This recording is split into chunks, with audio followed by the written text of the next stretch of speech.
Wednesday, January 5th would have been the gold medal game for the IIHF World Juniors taking place in Edmonton. Now with the event cancelled, I'm joined by our sports reporter Evan Kenny for the first sports panel of the new year. Evan, it's great to have you here with us.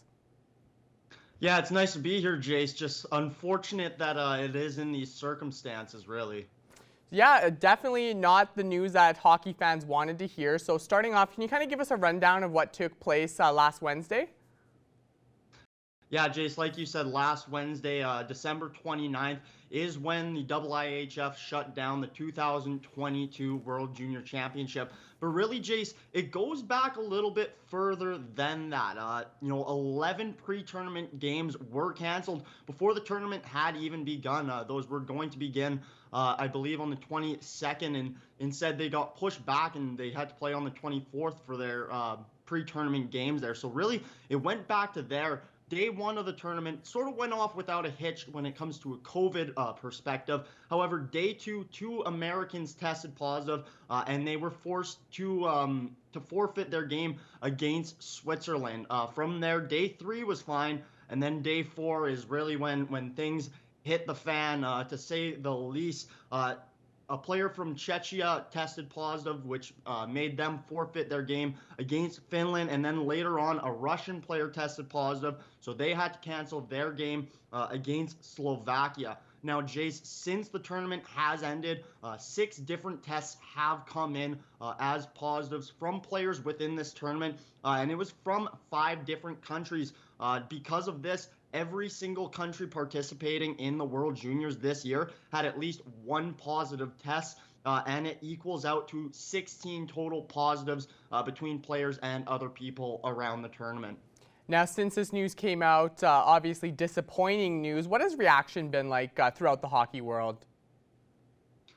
Well, Jace, as you can only expect, a lot of people were not happy with this decision, specifically players and coaches, members of each coaching staff and team, throughout this tournament. One Slovakian goalie took to social media criticizing the IIHF. He said he had trained years and years, missed time with family around the holidays for this tournament, and for it to be ripped out of his hands, he felt was not fair. And then as well, Scott Wheeler, a reporter for The Athletic, he said that the tournament wasn't necessarily a COVID issue. However, it was a tournament planning issue, and a number of coaches, specifically the Finnish head coach and the USA head coach, agreed with him on this point. Now, apparently, there was a wedding going on in the same hotel that a number of teams within the tournament were staying at. So players and just the general public were in contact with one another. Now let's talk about the future plans for the 2022 World Juniors. I know the IIHF used the word canceled when it comes to this tournament, but is there any possibility that this could be put on sometime maybe in the summer?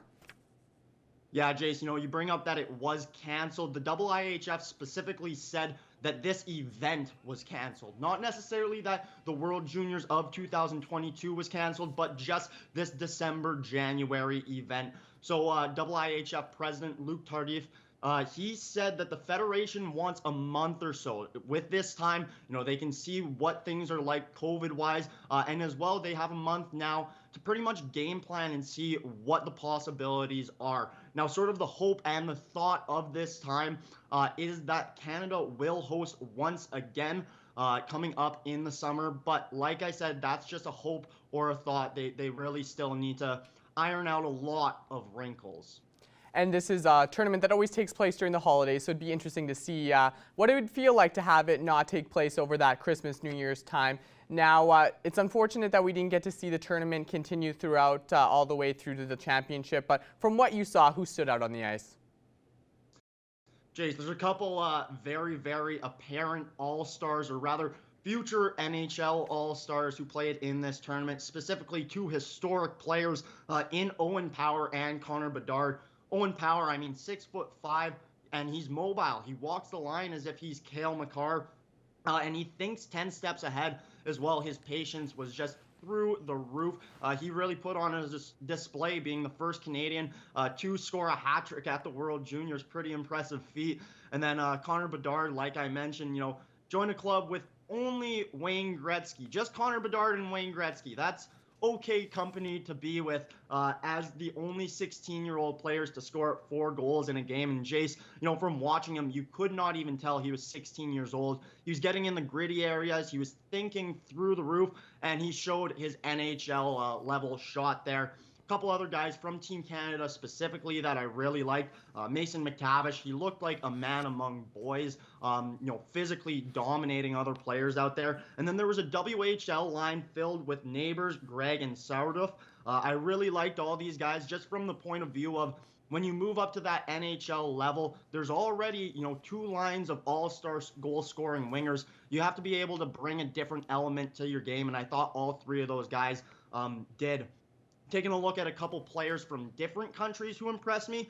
Brad Lambert, the Finland player whose family is actually from Kindersley. Brad Lambert, not really a Finnish name, but he had amazing vision, a couple beautiful passes for Team Finland, and then a couple of Swedes and Simon Edvinsson, a big mobile D-man who even scored a shorthanded goal, just showing his mobility there. And Jesper Wallstedt, the goaltender, he is a giant, but moves like he's about 5'10", can get post to post like it's nothing. He went 2-0 in the tournament, only allowing 3 goals, and in one of those games, he did get a shutout. Yeah, it was great to see Connor Bedard get that hat trick in a blowout against Austria and what happened to be the last game of the tournament. So, Evan, unfortunate ending to how things went, but it's great to talk to you.